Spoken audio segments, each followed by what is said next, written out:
Hello, नमस्कार. मी दयानंद कदम, राहणार मसला खुर्द. मी एक शेतकरी आहे. आम्हाला रातचं इथचं शेताकडे जावं लागतं. शासनानं काय केलं आहे म्हणून असं ऐकून आहे, मला काय पक्की माहिती नाही की बिबटे वाघ लय कमी व्हायलेत म्हण.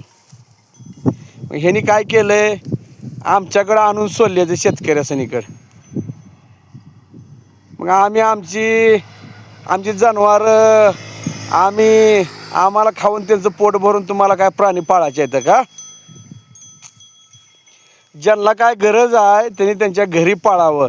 कोण वन्यप्रेमी जे आहे ते काय शहरात राहून बोलतात ना, बंगल्यात राहून, त्यांनी एकदा इथं येऊन आमची अडचण बघावी. आम्ही कसं जगताव जीव मुठीत घेऊन. कुणी बिबट्या येतंय का, कुणी वाघ येतंय का, कोण आम्हाला खाऊन टाकतंय बरं का.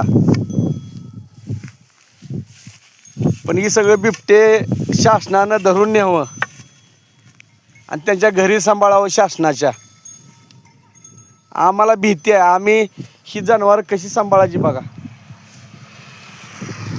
बघा कसल्या अडचणी आहे ते बघा. असल्या अडचणीत आम्ही जनावर कशी सांभाळायची.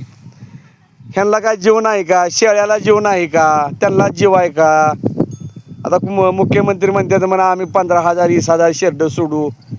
मग तुमच्या घरीच पाळा की. त्यापेक्षा तुम्हाला लय त्यांच्या प्रेम उतू चाललंय तुमचं, तर उतू जाऊ द्या तुमच्या घरी. जेव्हा तुमच्या लेकरावर, आईवर, बाळावर टाळील का खाल्ल्याला, तेव्हा तुम्हाला कळल.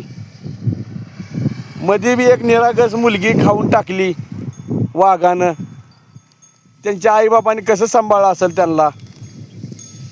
लय तुमचं प्रेम उतू जातंय तर उतू जाऊ द्या, पण तुमच्या घरी सांभाळावा. कोण वन्यप्रेमी आहे ते त्यांनी घरी सांभाळायचं. तिथं आम्हाला शेतकऱ्याला त्रास देऊ नका. पहिलाच लय त्रास आहे. शेत पिकना, दुधाला भाव नाही, आम्ही कसं तर जगाला. आम्हाला जगू द्या माझ्या मायबापाऊ. तुमचं कशी तिकडं करायचं तिकडं करा. तिथं आम्हाला शेतकऱ्याला त्रास देऊ नका. आज मसल्यात वाघ आला म्हण, बिबट्या आला म्हण, आम्ही कसं जगावं का आम्ही मरून जावं सांगा. इकडं मालाला भाव नाही म्हणून आम्हाला जगता येईना, पुन्हा इकडं बिबट्याचं भ्या, लेकरा बाळासनला भ्या शेतात आणायला न्यायला.